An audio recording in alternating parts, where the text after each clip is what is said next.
pentru Real Madrid. Înscrie și Karim Benzema.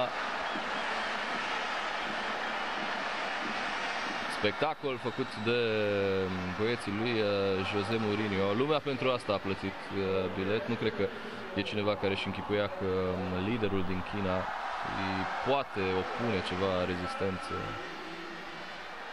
Realului. N-a fost offside la pasa cu călcâiul dată de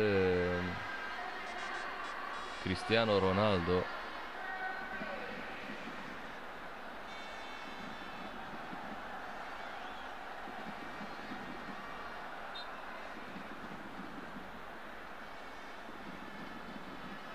O victorie înseamnă la fel de mult, indiferent de meci, dacă e oficial, dacă e amical, indiferent de competiție.